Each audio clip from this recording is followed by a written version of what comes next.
Good evening. Tonight on 48 Hours, we present the shocking case that shocked a college town, the killings of four University of Idaho students, and the men accused of committing them. Bryan Kobergher was a criminology student getting his PhD at Washington State University. Bryan has also graduated from DeSales University with a master's degree in criminal justice.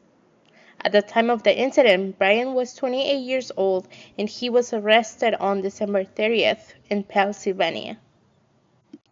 The four victims were young adults with a spirit of college life. Kaylee Goncalves, who was 21 years old at the time of the incident, was preparing to be an elementary school teacher. Madison Morgan, who was 21 years old, was known for her friendship with Goncalves, as they were very close and known each other since childhood. She was known as a leader among her peers, and she was majoring in marketing. Shanna Kinoldi was 20 years old, and she was a junior at the same university, majoring in marketing. She was known for her social spirit. And Ethan Chapin was 20 years old. He was a freshman in one of triples, and he was studying recreation, sport, and tourism management. On the night of November 13, 2022, the victims returned home after a night out. At around 4 a.m., Shanna Kernoldi received a DoorDash order. Text messages between the roommates and their friends ended just after 4:20 a.m. Bethany, who is one of the survivors, stated that she was sleeping the whole time and she was waking up by text from Dylan at 4:22 a.m. Dylan texted Bethany stating, "No one is answering, and I'm really confused right now. I'm freaking out. Come to my room. Run. Down here."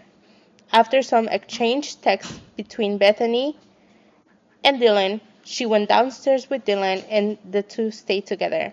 After waking up that morning, Dylan and Bethany were unable to get in touch with the victims, so they called their friends over to the house.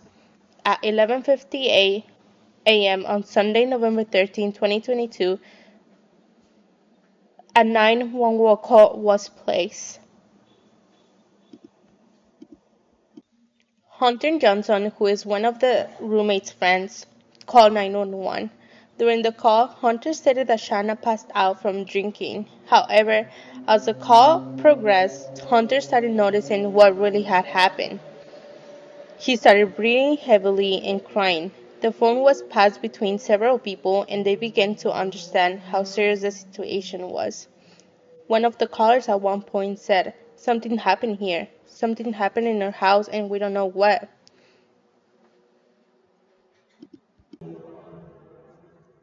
Between 3 a.m. and 4 a.m., Bryan had entered the house through the same sliding glass door he used to leave the house. After coming into the house, he went to the third floor where he killed Kaylee and Madison. On his way out, he encountered Shanna on the second floor and killed her along with Ethan. As Bryan was leaving, Dylan saw him walking past her towards the back sliding glass door. Later on, Dylan stated that she was in a frozen shock and locked herself in her room after he left. Surveillance footage showed that Bryan was stalking the home days before the killings.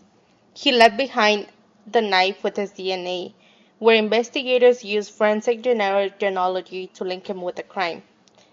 Also, his wife Hyundai was caught on surveillance circling the area.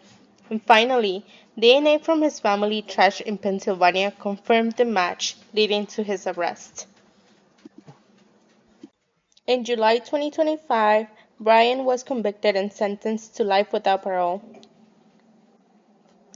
He was sentenced to 4 life terms without parole, plus 10 years of burglary.